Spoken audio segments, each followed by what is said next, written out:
আমরা যত রকমের পিঠে পুলি খেয়ে থাকি না কেন, তবে রসে টরিটুম্বু পুরে ভরা নরম তুলতুলে এই পিঠেটা একবার তৈরি করে না খেলে কিন্তু যেন মনে হবে কোনো পিঠেই খাওয়া হয়নি। খেতে কত যে ভালো লাগে, ভেতরটা একদম পুরে ঠাসা আর তেমনই কিন্তু নরম তুলতুলে তুলোর মতো আর রসালো, খেতে ভীষণ ভালো লাগে। একবার হলো আপনারা এই পিঠেটা তৈরি করে খেয়ে দেখুন, কথা দিচ্ছি আপনাদের অনেক বেশি ভালো লাগবে। দেখুন কতটা লোভনীয় লাগছে, একদম নরম তুলতুলে পুরে ঠাসা, মুখে দেওয়ার সাথেই মিলিয়ে যাওয়ার মতো একটা পিঠে বলতে পারছি। আমার মতো এইভাবে পিঠেটা আপনারাও একবার তৈরি করে খেয়ে দেখবেন, কথা দিচ্ছি আপনাদের অনেক বেশি ভালো লাগবে।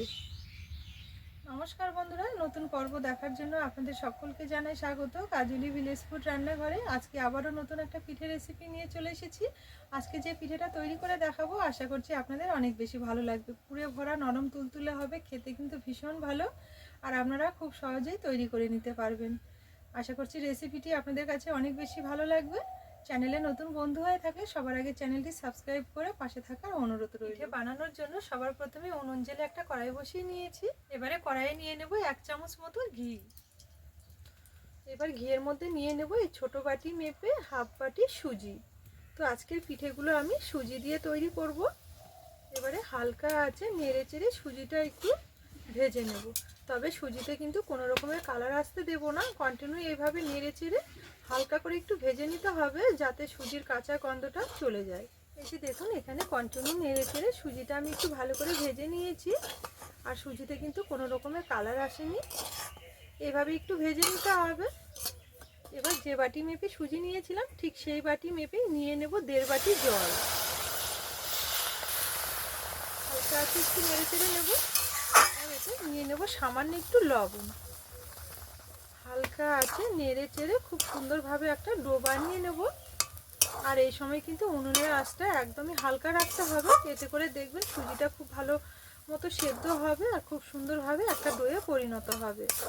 আর যদি উনুনের আঁচটা জোরে দেন এতে করে কিন্তু সুজিটা ভালো মতো সেদ্ধ হবে না, জলটা কিন্তু খুব তাড়াতাড়ি সোক করে নেবে। এখানে সুজির ডোটা তৈরি করার জন্য আমি জল ব্যবহার করেছি, আপনারা চাইলে কিন্তু দুধ দিয়েও তৈরি করে নিতে পারবেন, সেক্ষেত্রেও খুবই ভালো হবে।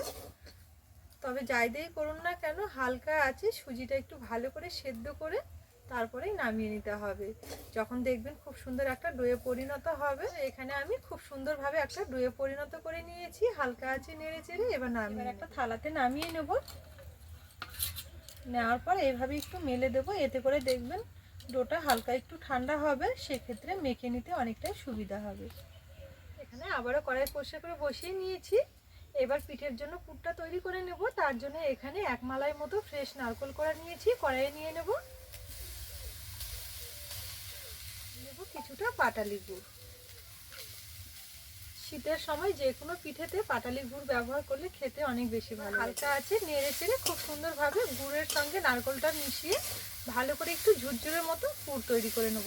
তবে পুরটা কিন্তু জাল করে খুব একটা কড়া করে পাক দেওয়া যাবে না। আর যদি কড়া করে পাক দেওয়া হয় তাহলে দেখবেন পুরটা পিঠের মধ্যে ভরাতে কিন্তু অনেকটাই অসুবিধা হবে, সেই কারণে লক্ষ্য রাখতে হবে পুরটা কিন্তু একদমই হালকা করে পাক দিয়ে নিতে হবে। এইভাবে গুড়ের সঙ্গে নাড়াচাড়া করতে করতে দেখবেন খুব সুন্দরভাবে নারকেলটাও সেদ্ধ হবে আর গুড়টাও কিন্তু গলে যাবে। এই যে দেখুন এখানে হালকা আছে নেড়ে চেড়ে পুরটা আমি খুব সুন্দরভাবে একটু ঝুরঝুরের মতো তৈরি করে নিয়েছি। ঠিক এইভাবেই যখন হবে তখনই কিন্তু নামিয়ে নিতে হবে। তো চলুন এবার নামিয়ে নেব। নামিয়ে একটা থালার মধ্যে নিয়ে নেব।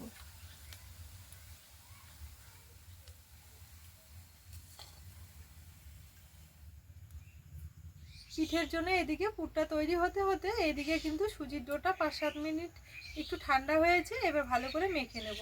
এটা কিন্তু পুরোপুরি ঠান্ডাও করা যাবে না, হালকা একটু গরম থাকতে থাকতে আবার মেখে নিতে হবে। এই যে দেখুন এটা কিন্তু হালকা কুসুম গরম রয়েছে এখনো, পুরোপুরি ঠান্ডা করে নেওয়ার আগেই কিন্তু একটু ভালো করে মেখে নিতে হবে। একদম হাত দিয়ে খুব ভালো করে একটু মেখে নেব, এতে করে পিঠেগুলো খেতে বেশি ভালো লাগবে। একদম মুখে দিলে একদম মসৃণ একটা ব্যাপার থাকবে, অনেক বেশি খেতে ভালো লাগবে। সেই কারণে একটু ভালো করে মেখে নিতে হবে যাতে সুজির দানা ভাবগুলো কেটে যায়। এই যে দেখুন এখানে খুব সুন্দরভাবে একটু সময় নিয়ে ভালো করে মেখে নিয়েছি, একটা ডোয়ে পরিণত করে নিয়েছি। আর এইভাবে দেখলে দেখা যাবে সুজির দানাগুলো কিন্তু ভালো মতো বোঝাই যাচ্ছে না, একদম মিলে গেছে। এইভাবেই কিন্তু একটু ভালো করে মেখে নিতে হবে। এবার এটাকে আমি 2 ভাগে ভাগ করে নেব। তো দেখুন এখানে 2 ভাগে ভাগ করে নিয়েছি। এবার লেচিগুলো বেলে নেব। তার জন্য এখানে চাটু নিয়েছি আর বেলন নিয়েছি। একটা লেচি চাটুর মধ্যে নিয়ে নেব। বেলার সুবিধার ক্ষেত্রে সামান্য একটু উপর দিয়ে ময়দা এভাবে ছড়িয়ে নেব, এতে করে বেলতে অনেকটা সুবিধা হবে। হালকা হাতে চাপ দিয়ে একটু বেলে নেব। এখানে কিন্তু খুব জোরে জোরে চাপ দিয়ে বেলা যাবে না, কারণ সুজির জিনিস, সেই কারণে হালকা হাতে চাপ দিয়ে একটু বেলে নিতে হবে। এমনভাবে বেলতে হবে সব দিকেই যেন রুটিটা সমানভাবে বেলা হয়, কোথাও মোটা কোথাও পাতলা এমনটা যেন না হয়। এই যে দেখুন এখানে লেচিটা আমি পুরো চাটু জুড়ে খুব সুন্দরভাবে বেলে নিয়েছি। আর থিকনেসটা দেখুন, খুব একটা কিন্তু পাতলাও করিনি, আবার যে খুব একটা মোটা তাও কিন্তু করিনি, ঠিক এই মাপেই বেলে নিতে হবে। এবার এখানে আমি একটা বাটি নিয়েছি। এবার এই বাটিটা দিয়ে একটু গোল গোল করে কেটে নেব। তো এখানে আমি কেটে নেওয়ার জন্য বাটি ব্যবহার করছি, আপনারা চাইলে কিন্তু গ্লাস দিয়েও কেটে নিতে পারবেন। হালকা করে একটু চাপ দিলেই দেখবেন খুব সুন্দরভাবে কেটে যাবে।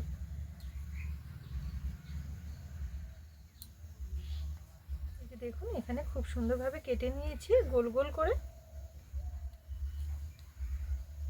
এবার একটা থালার মধ্যে নিয়ে নেব।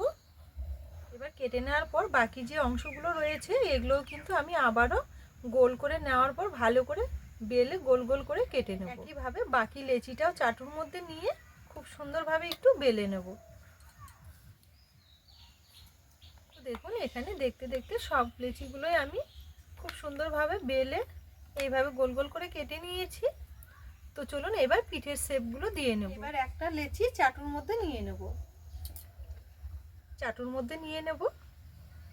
এবার এইদিকে যে আমি পুরটা তৈরি করে রেখেছি, এবার এখান থেকে কিছুটা পুর হাতের মধ্যে নিয়ে নেব। তো এখানে কিন্তু খুব বেশি নেওয়ার দরকার নেই, অল্প করে নিলেই হবে। নেওয়ার পর হাত দিয়ে এইভাবে একটু লম্বা মতো করে নিতে হবে।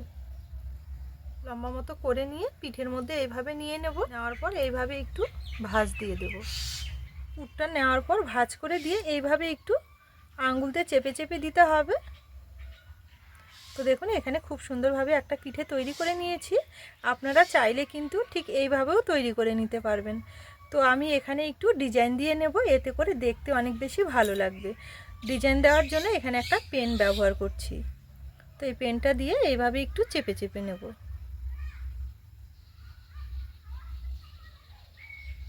এই যে দেখুন পেনটা দিয়ে আমি এইরকম একটা ডিজাইন দিয়ে নিয়েছি। আপনারা চাইলে কিন্তু এইভাবেও পিঠেটা তৈরি করে নিতে পারবেন। তবে এখানে আমি একটা চামচ নিয়েছি, চামচটা দিয়ে আবার একটু ডিজাইন করে দেব। এইভাবে একটু চেপে চেপে দেব, এতে করে দেখতে আরও সুন্দর লাগবে। তো এটা কিছুই না, শুধু দেখতে সুন্দর লাগার জন্য। এই যে দেখুন এখানে একটা পিঠে খুব সুন্দরভাবে ডিজাইন দিয়ে নিয়েছি, আর দেখতে কতটা সুন্দর লাগছে দেখুন। এবার একটা থালাতে তুলে নেব। আবারও একটা লেচি নিয়েছি। এই যে দেখুন আবার একটু পুর নিয়েছি এইভাবে লম্বা করে। আবারও পিঠেটার মাঝখানে এইভাবে নিয়ে নেব। অবশ্যই এইভাবে পুরটা একটু লম্বা মতো করে নিতে হবে, তাহলে খাওয়ার সময় পুরটা মুখে পড়বে, খেতে ভালো লাগবে। এইভাবে একটু ফোল্ড করে তারপরে চেপে চেপে দিতে হবে। এই পিঠেটা তৈরি করতে কিন্তু একদমই সময় লাগে না, খুব তাড়াতাড়ি হয়ে যায়। এই যে দেখুন এখানে আবারও একটা খুব সুন্দরভাবে তৈরি করে নিয়েছি। আবার একটু পেনটা দিয়ে ডিজাইন দিয়ে নেব।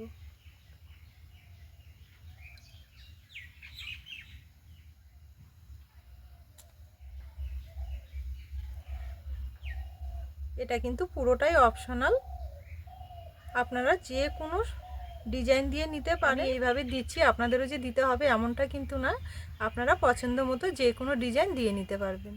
তবে পিঠেগুলো খেতে কিন্তু একই রকম লাগে। দেখুন এখানে সমস্ত পিঠেগুলোই আমি খুব সুন্দরভাবে তৈরি করে নিয়েছি, আর দেখতে কতটা সুন্দর লাগছে দেখুন।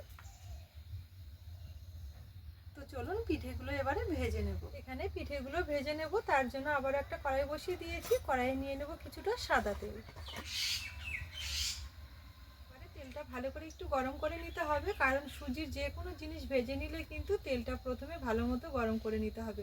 যদি তেলটা ঠান্ডা থাকে তাহলে দেখবেন সুজির জিনিসগুলো তেলের মধ্যে দেওয়ার সঙ্গে সঙ্গে কিন্তু গলে যেতে চায়। এখানে তেলটা কিন্তু ভালো মতো গরম করে নিয়েছি। এবার পিঠেগুলো ছেড়ে দেবো। মধ্যে একটু সাবধানে ছাড়তে হবে, লক্ষ্য রাখতে হবে হাতের মধ্যে যেন তেল ছেঁকা না লাগে। এখানে পিঠেগুলো আমি দু ব্যাচে ভেজে নেব। কড়াইতে ধরে এভাবে একটু তেলটা দুলিয়ে দেব, তাহলেই দেখবেন পিঠেগুলো খুব সুন্দরভাবে ঘুরতে থাকবে।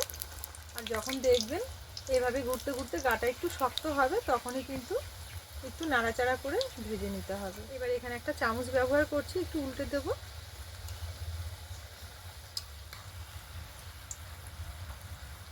এই যে দেখুন এখানে আমি একটু ভেজে নিয়েছি, তো এর থেকে কিন্তু আর বেশি কালারটা চেঞ্জ করব না, এইভাবে আজকে পিঠেগুলো ভেজে নেব। এই কালারটাও কিন্তু খুব সুন্দর এসেছে, দেখুন খুব সুন্দর কালারটা এসেছে, একদম মিষ্টি কালার। দেখুন খুব সুন্দরভাবে তেল ছেঁকে নিয়েছি। এবার একটা থালার মধ্যে নিয়ে নেব। কত সুন্দর কালারটা এসেছে দেখুন। বাকি পিঠেগুলো একইভাবে ভেজে নেব। পিঠেগুলো ভাজতে কিন্তু একদমই সময় লাগবে না, এখানে 2 মিনিটের মধ্যেই দেখবেন পিঠেগুলো খুব সুন্দরভাবে ভাজা হয়ে যাবে। তো দেখুন একইভাবে সম্পূর্ণ পিঠেগুলোই আমি ভেজে নিয়েছি।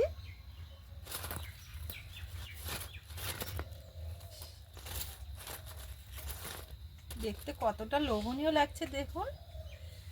এবার পিঠের জন্য একটা রস তৈরি করে নিতে হবে, তার জন্য আবারও কড়াই পরিষ্কার করে বসিয়ে নিয়েছি। কড়াইয়ে নিয়ে নেব এই ছোট বাটিটা মেপে 1 বাটি চিনি, আর নিয়ে নেব ঠিক এই বাটি মেপে 1.5 বাটি জল। 1 বাটি চিনির জন্য 1.5 বাটি জল ব্যবহার করছি, কারণ রসটা একটু পাতলা করে তৈরি করে নিতে হবে। এবার রসের মধ্যে দেব 2টো ছোট এলাচ, এতে করে খুব সুন্দর চিনি রসের মধ্যে একটা ফ্লেভার আসবে, আর পিঠেগুলো খেতেও কিন্তু অনেক বেশি ভালো লাগবে। নেড়ে চেড়ে চিনিটা গলিয়ে খুব সুন্দর একটা পাতলা টাইপের রস তৈরি করে নিতে হবে। এই যে দেখুন এখানে চিনিটা গলে গিয়ে রসটা খুব সুন্দরভাবে ফুটে উঠেছে। তারপরও আমি 2 মিনিট মতো একটু ভালো করে ফুটিয়ে নিয়েছি। তবে চিনির রসটা কিন্তু খুব বেশি মোটা হয়নি, একটু হালকা চিটচিটে ভাব এসেছে। এই সময় কিন্তু নামিয়ে নিতে হবে, কারণ এটা ঠান্ডা হয়ে গেলে দেখবেন অনেকটা কিন্তু ঘন হয়ে যাবে। তো চলুন এবার নামিয়ে নেব। এবারে গরম গরম রসের মধ্যে পিঠেগুলো ছেড়ে দেবো। এদিকে চিনি রসটা তৈরি করতে করতে পিঠেগুলো কিন্তু ভালো মতো ঠান্ডা হয়ে গেছে।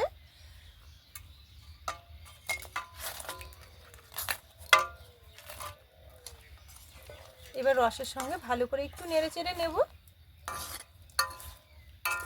এই পিঠেগুলোতে রস ঢুকতে কিন্তু সময় লাগবে না, খুব তাড়াতাড়ি একদম রসালো হয়ে যাবে, দেখবেন একদম নরম তুলতুলে হয়ে যাবে। তো দেখুন এইভাবে একটু নেড়ে চেড়ে নিয়েছি। এবার একটা থালাতে ঢেকে ঠান্ডা হওয়া পর্যন্ত রেখে দেবো। তো এখানে পিঠেগুলো আমি 8 থেকে 10 মিনিটের জন্য একটু ঢেকে রেখে দিয়েছিলাম।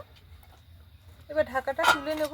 হাতে বেশি সময় থাকলে বেশিক্ষণের জন্য রস তৈরি করে এইভাবে রেখে দেবেন, এতে করে দেখবেন আরও সুন্দর হবে পিঠেগুলো। তবুও কিন্তু অনেকটা নরম তুলতুলে আর রসালো হয়েছে, দেখুন কতটা নরম হয়ে গেছে প্রত্যেকটা পিঠে, দেখুন কতটা রসালো হয়েছে। তো চলুন এবার একটা থালার মধ্যে তুলে নেব। নরম তুলতুলে রসালো পিঠে খেতে হলে এই পিঠেটা একবার তৈরি করে খেয়ে দেখতে পারেন, খেতে কিন্তু ভীষণ ভালো লাগবে। দেওয়ার সাথে মিলিয়ে যাওয়ার মতো একটা পিঠে বলতে পারেন। আমরা তো পিঠে অনেকভাবে তৈরি করে খেয়েছি, তবে এই পিঠে একবার তৈরি করে খেয়ে দেখতে পারেন, আশা করছি আপনাদের অনেক বেশি ভালো লাগবে। ঘরে যদি চালের গুঁড়ো না থাকে, হঠাৎ করে পিঠে খেতে মন চাইলে এই পিঠেটা বানিয়ে খেয়ে দেখতে পারেন।